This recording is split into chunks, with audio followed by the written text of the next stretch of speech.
Welcome to PCM all solution. तो यहाँ से हम सामाजिक विज्ञान कक्षा 10 जो काफ़ी इंपॉर्टेंट चैप्टर है भारतीय अर्थव्यवस्था के क्षेत्रक के बारे में। तो आज की इस वीडियो में हम पढ़ने वाले हैं प्राथमिक क्षेत्रक और उनकी विशेषताएं। देखिए दोस्तों, ऐसे प्रश्न पूछा जाता है बोर्ड एग्जाम में जो अर्थव्यवस्था के क्षेत्रक से क्या तात्पर्य है, द्वितीयक क्षेत्रक की विशेषताओं की विवेचना कीजिए। अब देखेंगे अथवा में भी आता है प्राथमिक एवं द्वितीय क्षेत्रों की विशेषताओं की विवेचना कीजिए।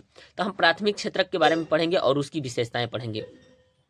तो इस टाइप के प्रश्न पूछे जाते हैं बोर्ड एग्जाम में। इन दोनों में से चाहे आप पहला प्रश्न करिए या अथवा करिए, एक ही करना होता है।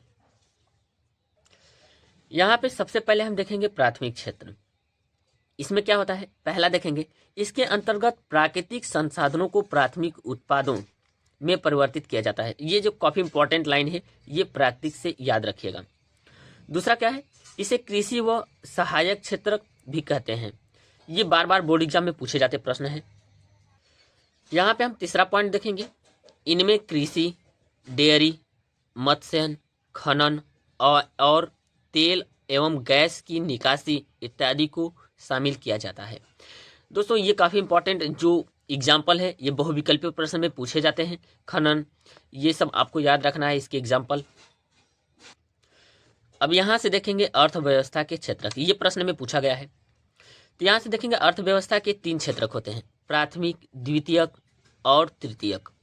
ये सभी क्षेत्रक राष्ट्रीय आय के सृजन तथा वृद्धि में, रोजगार के अवसरों के सृजन में, वस्तु और सेवाओं की पूर्ति करने में तथा आधारिक संरचना के सृजन में योगदान देते हैं।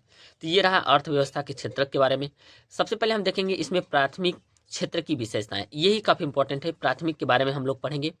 तो प्राथमिक क्षेत्र में कृषि, वन, मछली पकड़ना, खनन और तेल एवं गैस की निकासी शामिल है। ये पहला नंबर जो पॉइंट है, ये एग्जाम्पल भी कर सकते हैं।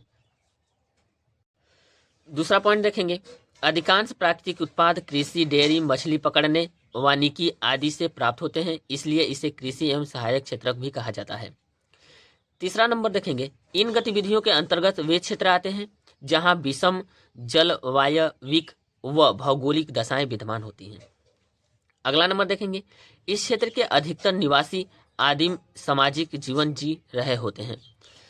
और यहाँ पर नेक्स्ट देखेंगे, ये वे क्षेत्र हैं जहां अभी तक आधुनिक प्रौद्योगिकी व तकनीकी का विकास व हस्तक्षेप नहीं हुआ है।